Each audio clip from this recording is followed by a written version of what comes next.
Thank you for being here with us. We are so excited to see everybody. I'm Terry Freeman. I'm Executive Director of the Reginald F. Lewis Museum, and we are thrilled to be able to honor these incredible high school artists.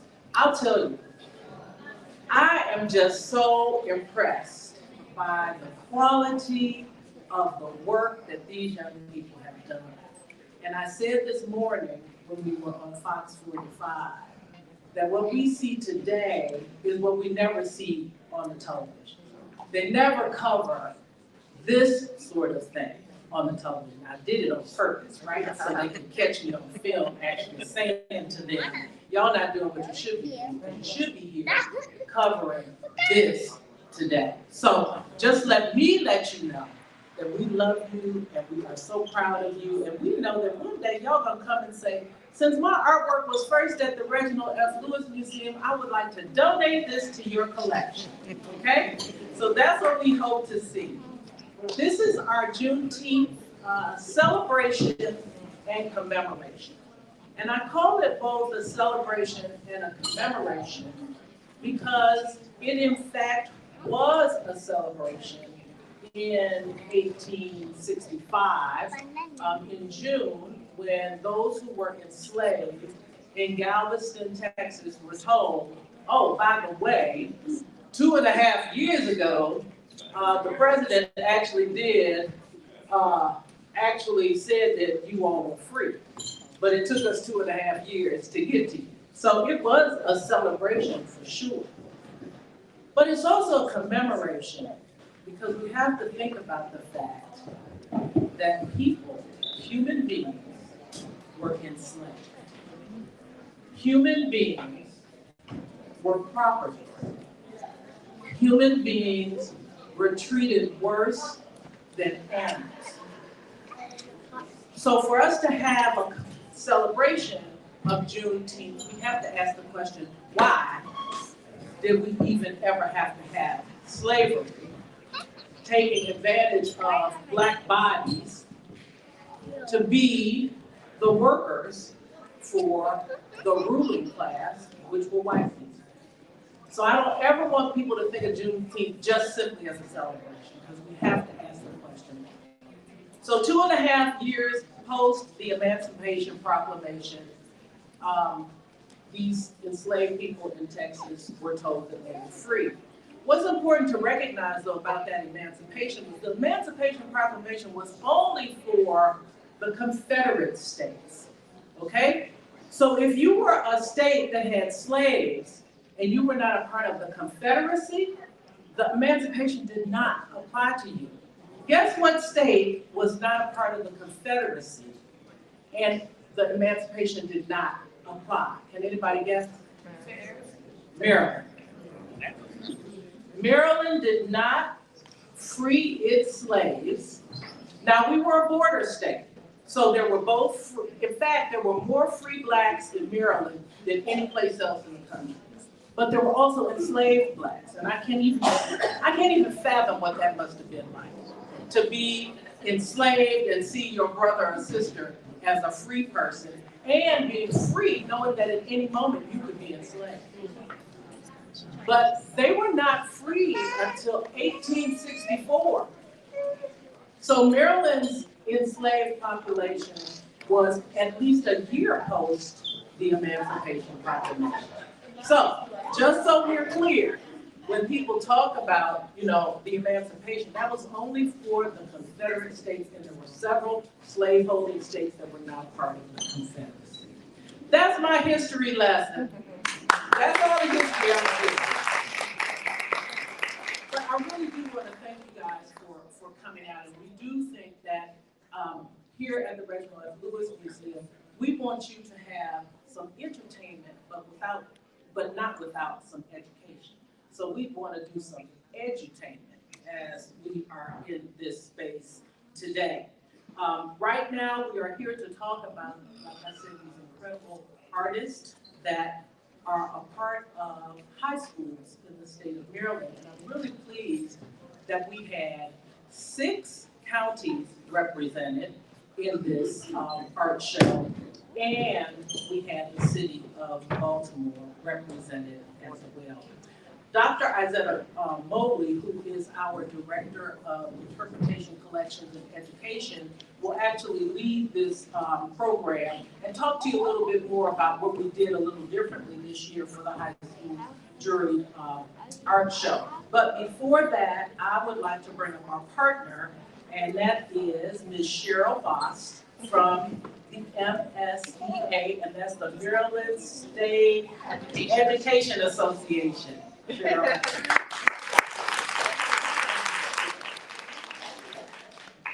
Thank you. It's an honor to be here.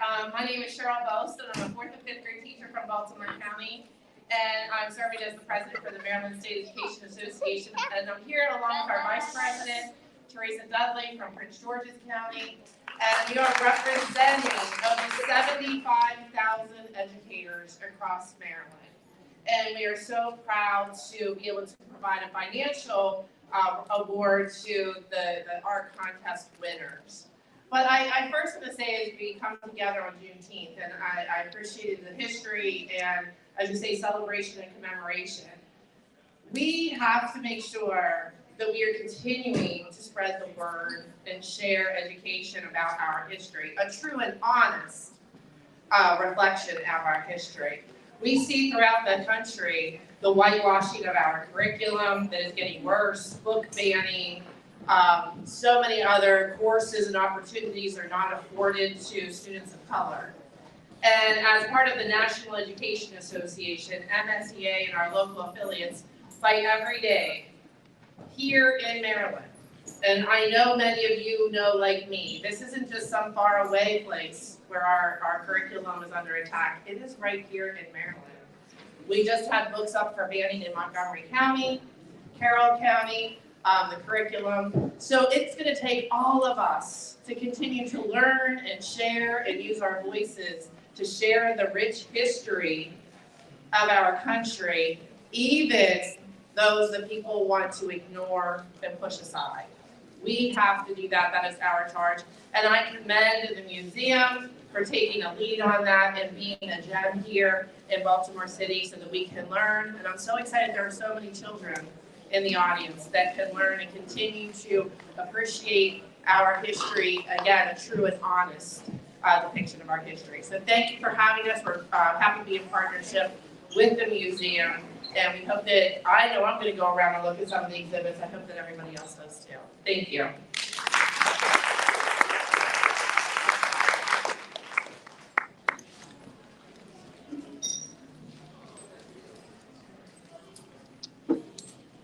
Good morning. Good morning. Oh, the supremacy of tall people.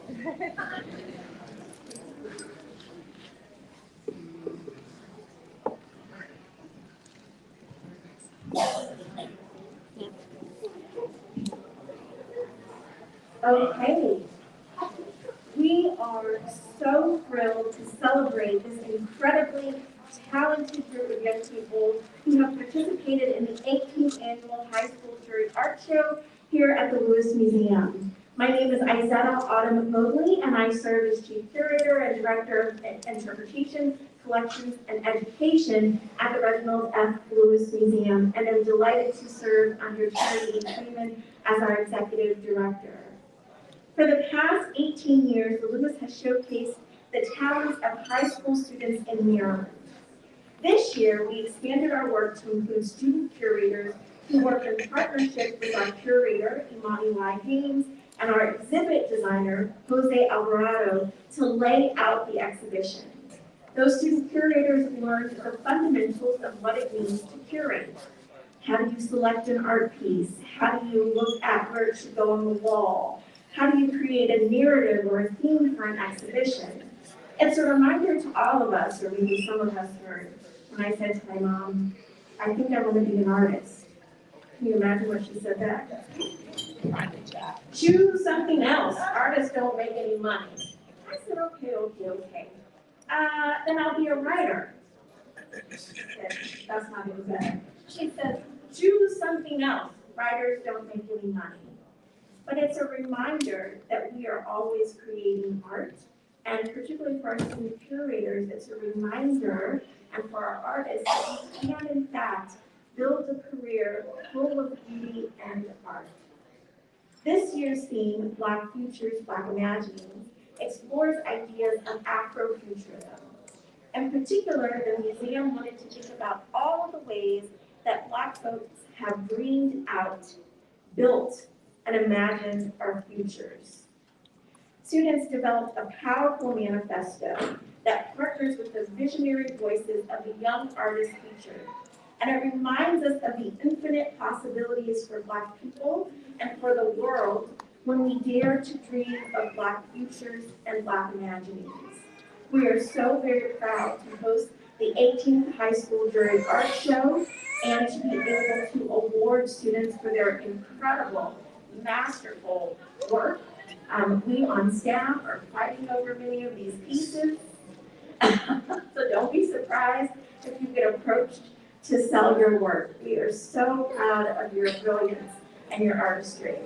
So we'll begin, Executive Director Terry Freeman and I will be handing out the awards. I also want to acknowledge one of our judges, artist Monica Ikegwu, whose work is featured in Afro Futurist Manifesto. That's on this floor.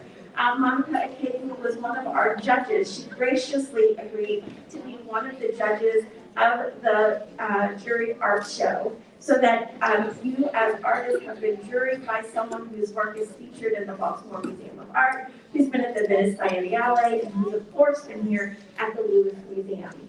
All right, we'll go ahead and get started.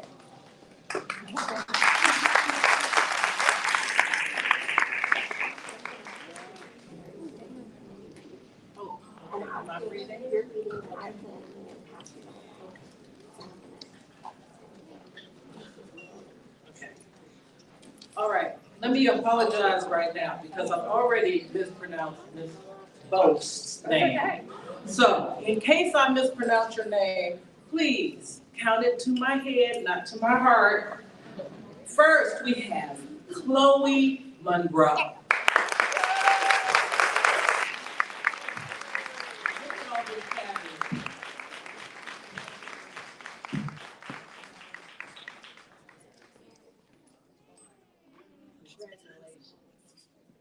Is her painting out there? No, it's out in the gallery. Downstairs on the first floor.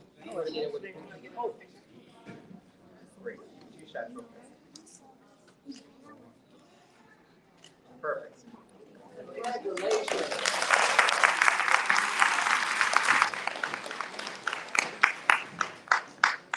Quinn Bryant.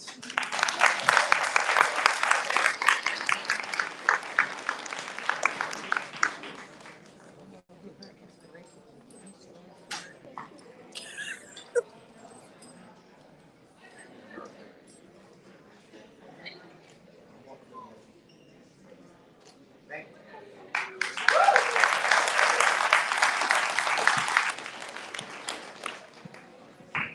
Samadi Jones.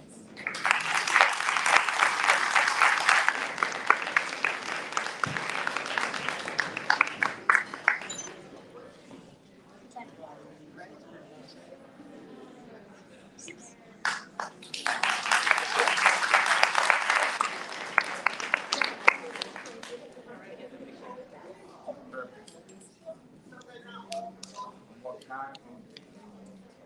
Thank you.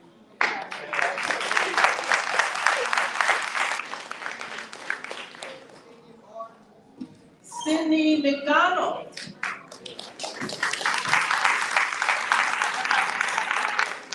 Wait. She's upstairs. Okay.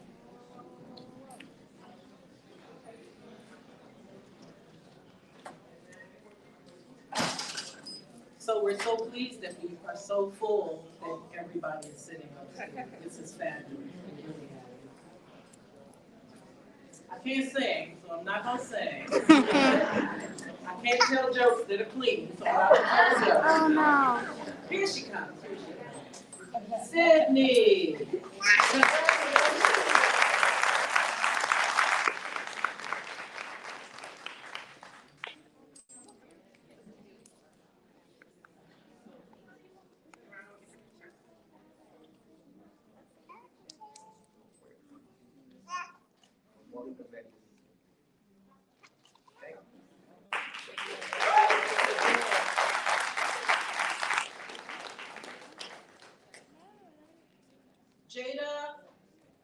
Michaela, Michael,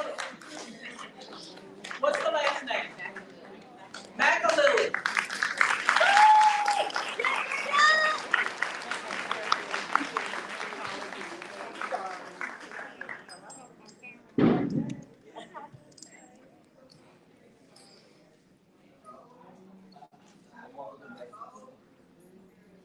Perfect.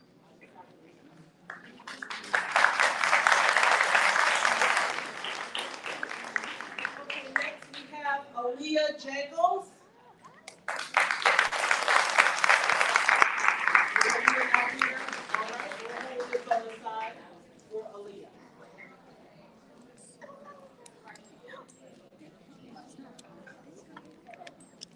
Hayden Jenkins.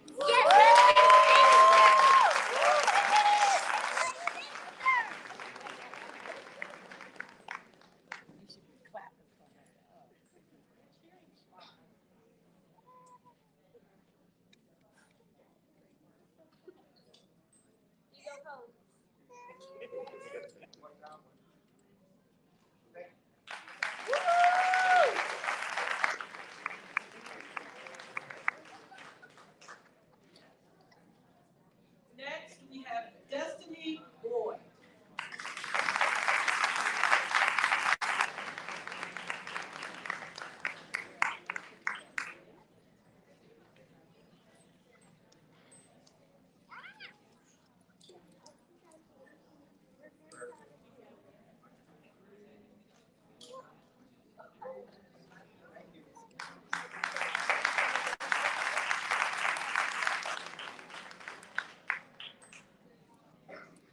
Devorah Masai.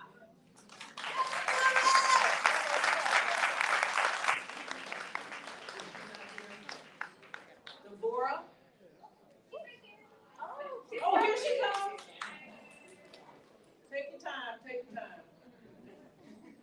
Hi, Devorah. Congratulations.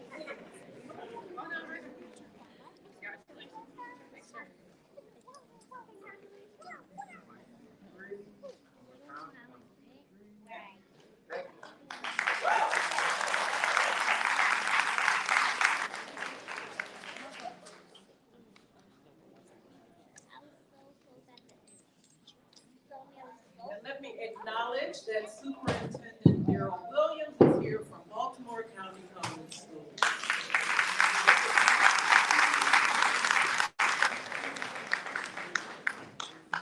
Our next artist is Hamini Lewis. It is Hamani. My apologies.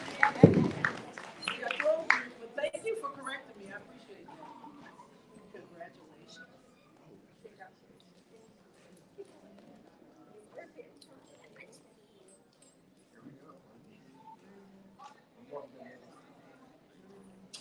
Thank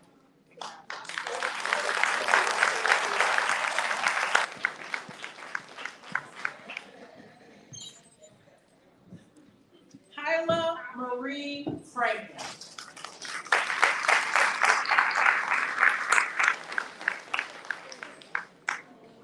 Hyla Marie, is she here?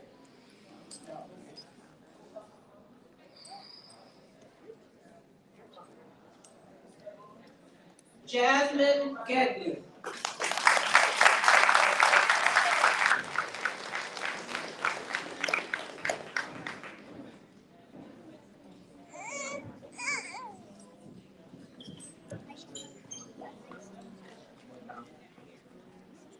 Thank you.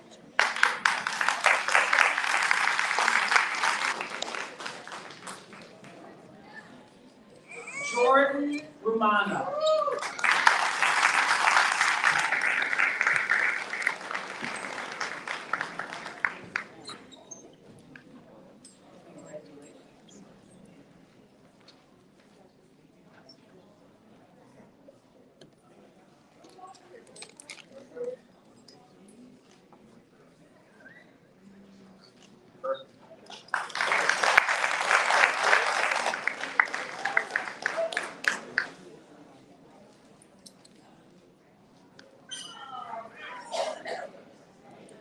Next, we have Kyrie Bonds.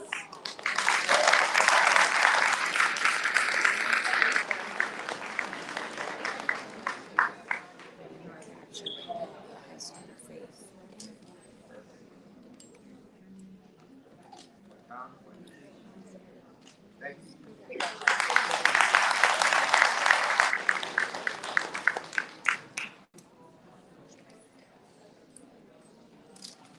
LaShawna Perry.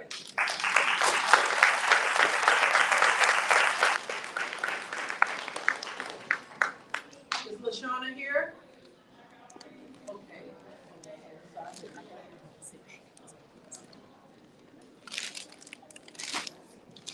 Macy Horton.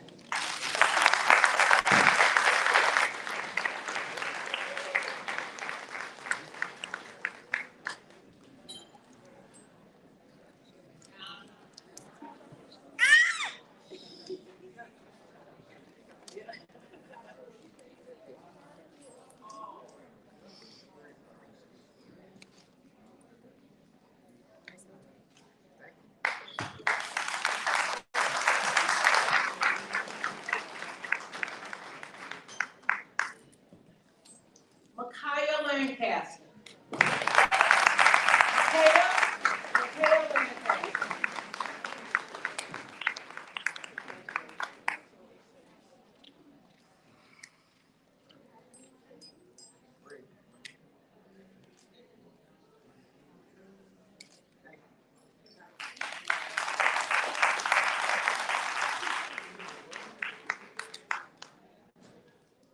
Micah Swinton.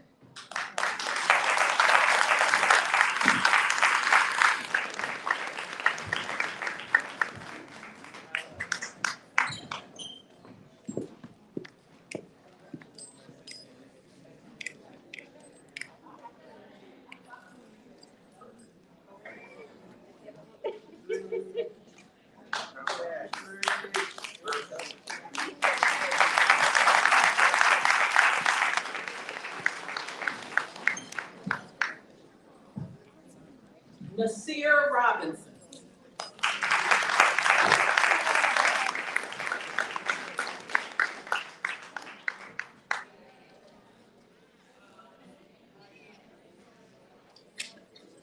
Richard Tenia II.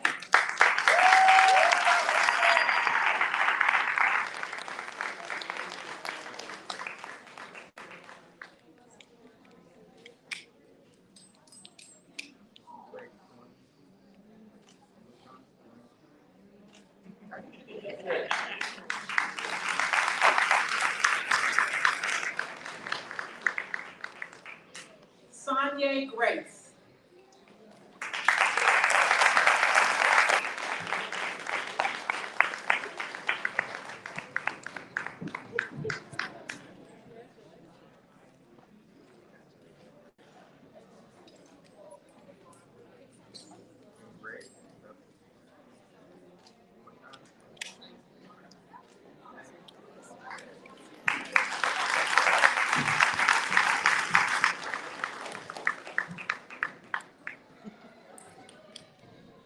Takara Wilson.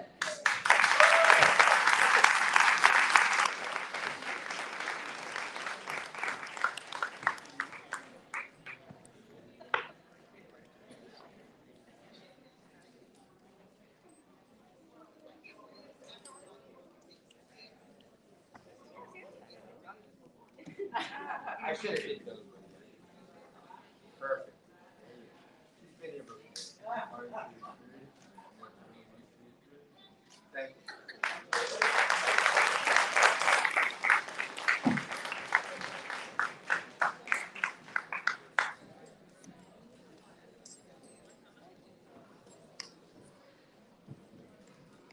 All right.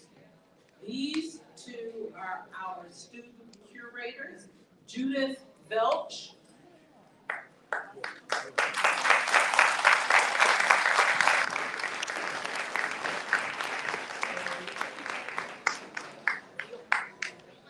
Filch, I'm sorry, and Talil Robinson.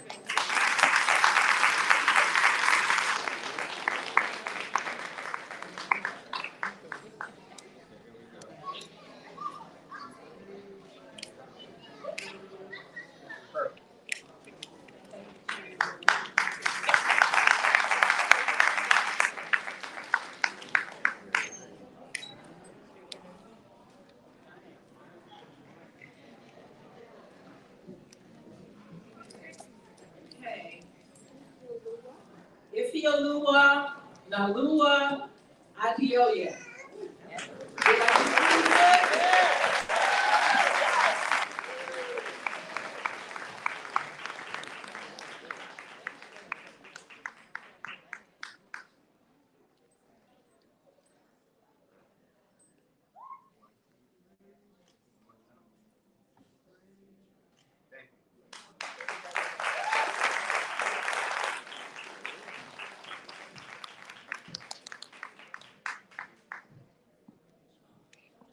Comfort Agusula.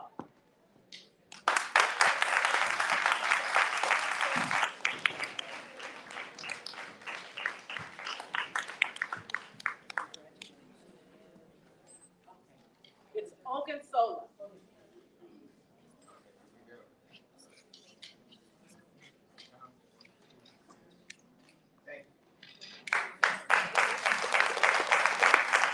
Please give all of the student artists.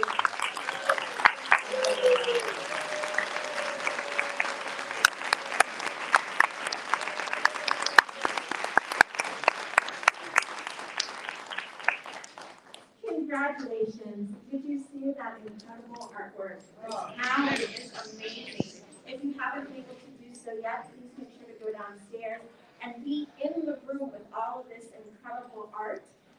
In order to celebrate, we just want to make sure that if someone didn't RSVP and we didn't have a chance to say your name yet, if you wouldn't mind coming to see us so that we can say your names. Yes. And then we also want to share that Monica Ikegwu will be doing an artist talk with us and talking to us about how did these artists come up with what their vision was for their work. So we really want to encourage you to come back for that. We also want to thank B. Morley, who is our partner for the Baltimore City Public Schools and thinking through engaging student curators. And most of all, we want to thank our students and you. You all for showing up, for supporting them, for reminding them that they can make their dreams happen. And in celebration, we are going to go ahead and have cupcakes for everyone to enjoy. You can get the cupcakes out in the lobby to your right. Thank you so very much.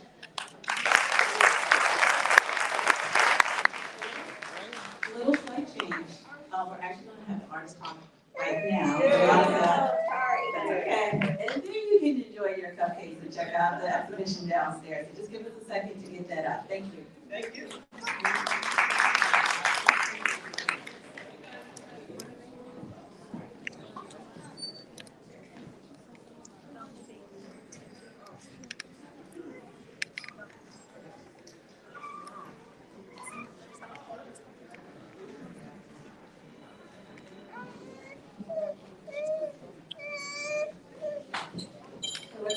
At this time, we will have Monica Ikegwu, who is, yes.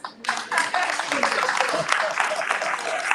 one of our exhibition artists on our second floor exhibit, Afro Futurist Manifesto, Black History Imagined.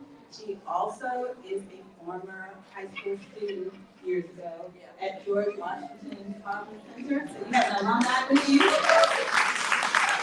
She hasn't showed up this year. So anyway, at this moment, I'm going to turn it over to Monica. Hello, everyone. So like Terry said, my name is Monica Ikegwu, and before I speak, I would just want to say congratulations to all high school winners here. I was one of the judges as well, and I sat on my computer for like a good 2 hours, deciding who to pick and cutting down. It was a hard process, I'll say that. All the work was fabulous. And the fact that you have the Reginald Lewis Museum in high school is a big accomplishment. I didn't get into like a museum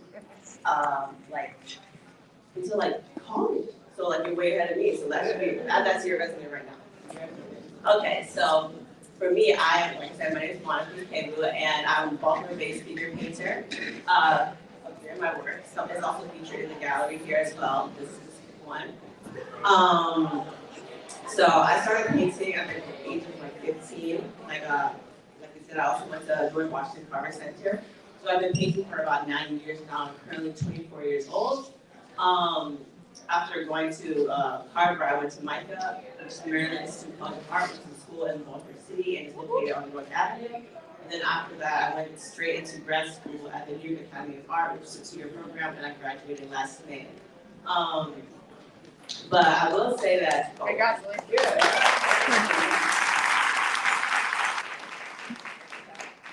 But yeah, I will say that as I'm an artist, a practicing artist right now, at first that wasn't actually the plan. So I've actually been painting since I was a child, and my dad told me to continue with it. And I went to Sudbury Magna Middle School, and then I went to Carver. And then after Carver, I was actually supposed to stop painting and doing all art altogether. Like was mentioned earlier, art was seen as like a profession that didn't give money. So it was always the starving artist idea that we were always thinking of.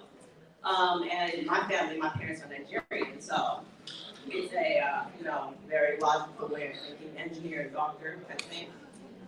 So my mom's a nurse, and she opted. She wanted me to follow her steps, but she wanted me to be like a pediatrician. I was like, okay, well, I'll do that.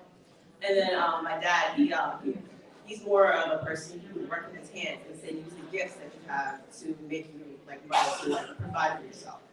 So after in my senior year being at Harvard, I only applied to 4 schools, and they were all like schools with like the medical focus, like Salisbury, Stevenson, Towson, UMBC, and I got into all of them.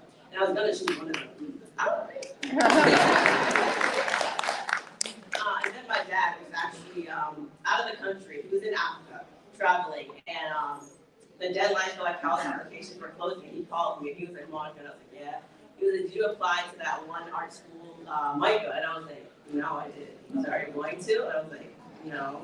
And he was like, "Do it." Okay. I was like, "Okay." So I did it, and I made the last deadline, and I got into Micah as well. And so I got into Micah, and they ended up giving me a full ride. So that's the only reason.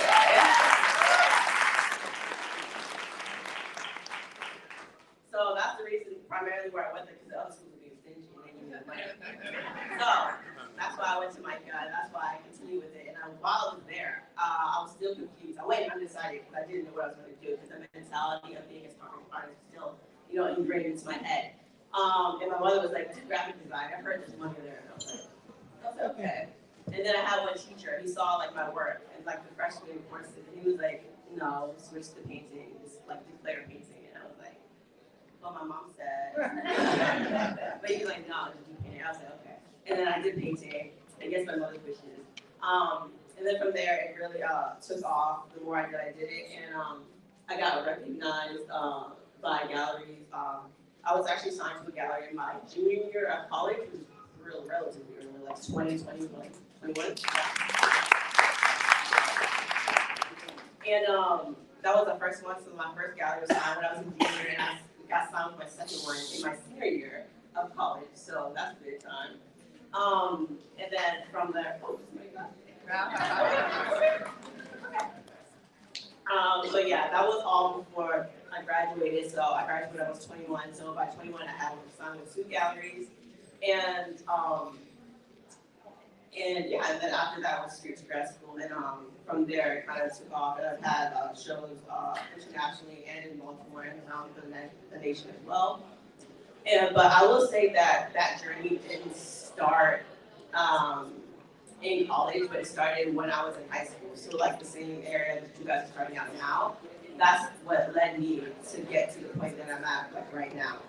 I know a lot of the winners in the show are from Harvard. So basically, if you wish to continue with the art, you can take the same trajectory, and you can know that it's possible, because I did the same thing as you did. And I will say that I know that Michelle is here. I know a lot of you have Michelle, right? So taking Michelle's class, taking all the classes I cover, even just doing art in general, it takes skills like patience, hard work, endurance, dedication. And even if you don't participate or go into the art career, go into art making as a profession, those skills that you learn with doing art are necessary in order to propel you into any other career that you do, and it just helps you in the end.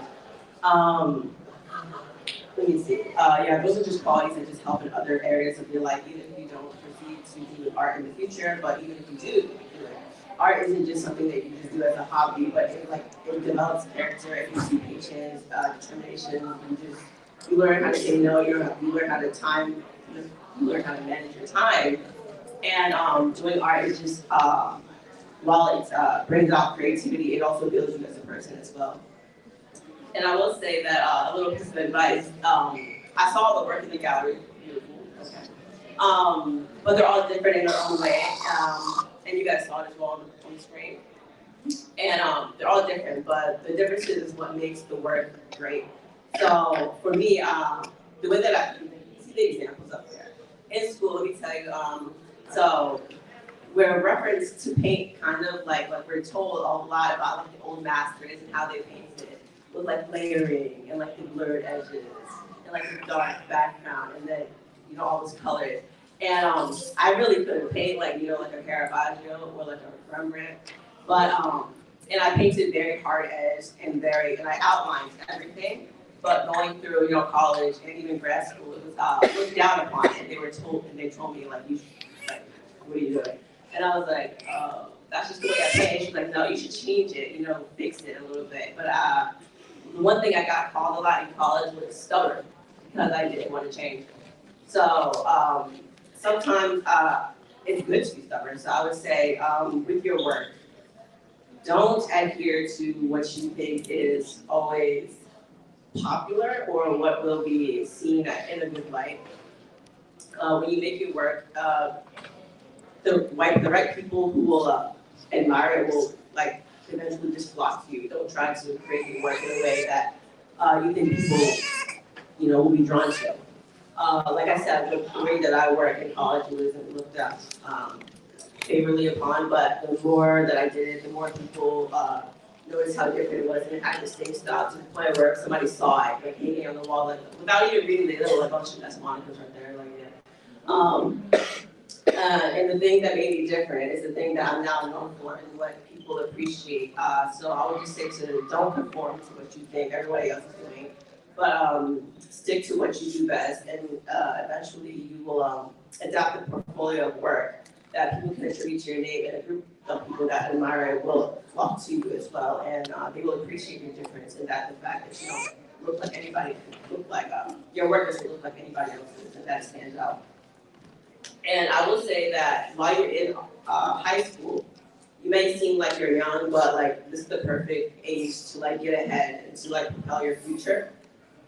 Because same age like I started, you have opportunities like this, like the jury competition, and there's also other competitions that are also out there that help high schoolers financially and just to help bring their art as well to give them confidence. Like I did AXO, which is run by the NAACP.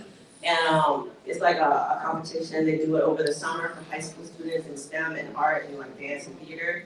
So some of you guys, if you want to do that, you can look into that as well. And then also there's Young Arts and Scholastic. They all help high school students or people underneath the age of 18 as a way to propel you into the future and to help you gain exposure into creating work for a purpose, deadlines, all those things that will help you if you wish to carry on into a future career as well.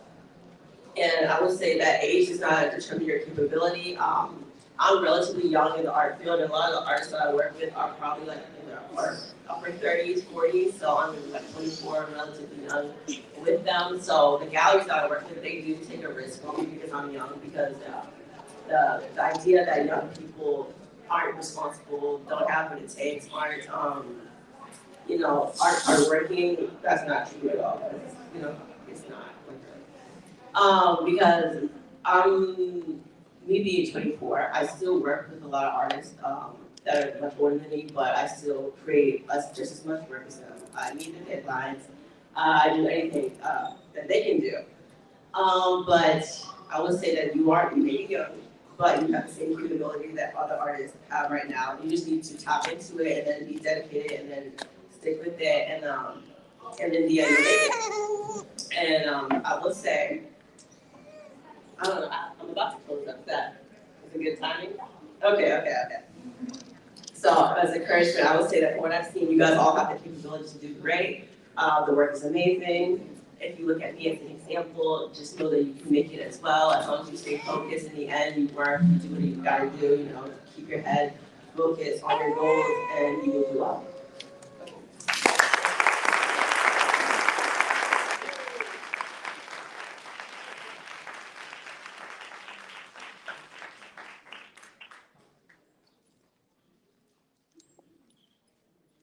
Thank you, Monica Ikegwu, and I really appreciate that you remind young people that they have the capability now.